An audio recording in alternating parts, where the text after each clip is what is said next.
Bonjour à toutes et à tous, j'espère que vous vous portez bien.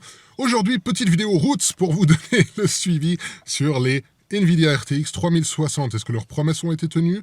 Maintenant qu'elles sont sorties, que les benchmarks sont arrivés, qu'en est-il de ces cartes? Ben devinez quoi? Il n'y a plus de stock. Générique et on attaque.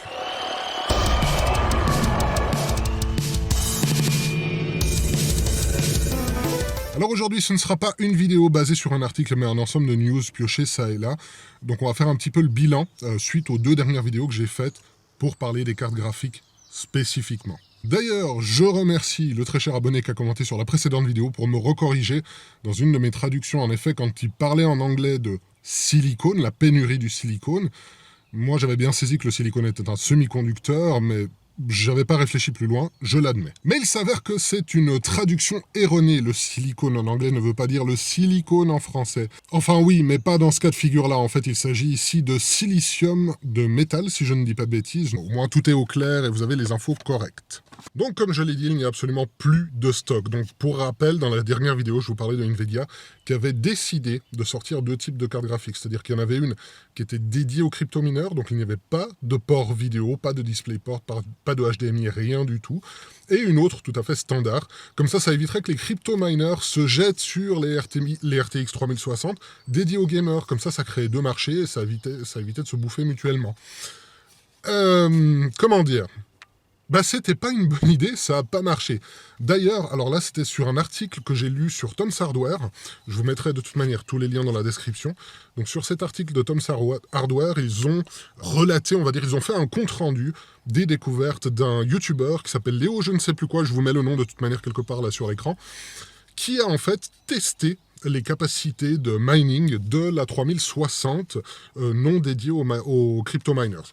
Donc, c'est-à-dire celle qui est censée avoir le blocage software pour réduire son efficacité en termes de minage. Je vous la fais très courte. Conclusion.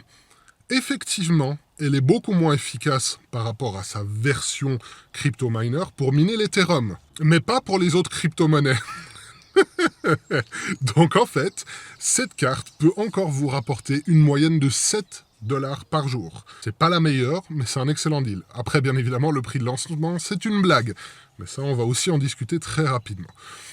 Donc voilà, au final, on s'est un peu fait avoir. Nvidia, c'était quand même un coup de pub, parce que oui, bien sûr, l'Ethereum est en ce moment la monnaie la plus forte, mais ce n'est pas la seule crypto-monnaie qui existe.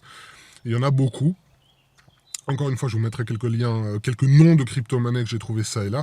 Mais comme quoi, c'était bel et bien un coup de com' de Nvidia qui finalement a créé des cartes qui finiront à la poubelle et qui n'auront rien changé du tout à la donne. Donc, pour le coup, j'ai envie de vous dire, Linus Tech Tips avait plutôt raison dans son analyse de la situation. Et il s'avère que la solution qu'il a proposée aurait très certainement été la meilleure au jour d'aujourd'hui. C'est toujours facile, comme on dit, de faire l'inspecteur des travaux finis. Mais apparemment, les travaux sont finis et la solution qui avait été proposée était loin d'être la mauvaise. C'est Nvidia qui a voulu la faire. Enfin voilà, des années d'expérience. Pour répéter 2 fois de suite les mêmes erreurs à 2 générations. Toutes les 2 générations, apparemment. Il y a une espèce de fail comme ça d'Nvidia. Je vous laisse seul juge de si oui ou non. Maintenant, je vais être assez succinct concernant les benchmarks. Donc, il y a beaucoup de benchmarks qui ont été faits là depuis 2-3 jours sur la 3060. Donc, on va juste faire un petit point là-dessus. Finalement, je trouve qu'au prix où elle est annoncée, c'est-à-dire environ 300 $, le MSRP, donc c'est le prix d'achat conseillé par Nvidia, le prix de base. En réalité, vous la trouvez difficilement en dessous de 800 balles. Voilà, comme toutes les autres cartes graphiques, elle suit le même chemin, mais ce prix est complètement abusé. En termes de performance, qu'est-ce que ça vaut? Alors, encore une fois, si vous voulez des détails approfondis, allez voir les benchmarks. J'en ai vu 4 ou 5, si je ne dis pas de bêtises, en vidéo et plusieurs en article également. En gros, si vous avez une carte graphique de génération précédente supérieure à une 2060 Super, équivalente ou supérieure, ne changez pas. Il y a environ, en moyenne, 5% de gain en performance en plus entre la 2060 et la 3060. Après, oui, elle a plus de RAM vidéo. Elle a 12 Go de RAM vidéo. C'est hallucinant. Mais comme beaucoup de testeurs l'ont fait remarquer, c'est inutile et c'est un gimmick. C'est juste un argument commercial sur ces cartes. Parce que vu qu'NVIDIA a sorti des grosses cartes avec beaucoup de mémoire RAM, dédié à la vidéo, sur les cartes graphiques, il y a beaucoup de gens qui se sont dit « Ouais, mais attends, c'est ça le truc, c'est ça l'avenir !»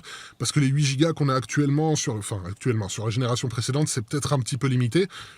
Le truc, c'est que mettre 12 Go sur une carte qui ne devrait pas afficher, qui n'est pas dédiée à faire tourner des jeux au-delà de 1080, 2080p, ça sert à rien. Tout simplement parce que jamais tu ne rempliras le buffer complet. Vous avez beau charger tout ce que vous voulez, ça ne devrait pas remplir la mémoire complète. Donc au final, c'est de la mémoire en trop pour rien. A contrario d'une 3080 qui, elle, aurait mérité d'avoir plus de buffer, justement plus de mémoire, parce qu'elle, elle peut faire tourner de la 4K en ray tracing. Et avoir plus de mémoire aurait permis de gérer plus de choses simultanément, et ça aurait été un peu plus, on va dire, future-proof. Alors à qui s'adresse cette carte? Alors principalement à ceux qui sont encore sur la génération 1000 de Nvidia. Donc par rapport à la 1060, vous avez déjà une amélioration de plus de 20%. Donc là, c'est clairement intéressant pour du 1080p, pour jouer en 1080p. Mais au prix où elle est conseillée à l'heure actuelle, c'est du foutage de gueule. Mais voilà, ce n'est pas en stock, c'est la loi de toutes les cartes qui sortent en ce moment. AMD va sortir des nouvelles cartes graphiques. Est-ce qu'il y aura un petit drama ou pas? Est-ce qu'il y aura à nouveau une petite histoire comme ça où je ferai le suivi? On verra. On verra comment ça va se passer, comment ça va évoluer. Mais voilà, c'était une petite vidéo un peu compte rendu pour faire le suivi, vu que j'avais commencé, je vais jusqu'au bout de la démarche par rapport à ces 3060. Nous sommes arrivés au bout de cette histoire de 3060. Espérons que bientôt cette pénurie prenne progressivement fin et que tout s'améliore pour la plupart des marchés. Voilà, c'était tout pour moi. Je vous dis à tout bientôt. N'oubliez pas de liker, partager, vous abonner. La totale, vous connaissez le principe, c'est toujours le même. Et à bientôt pour la prochaine vidéo. Bisous!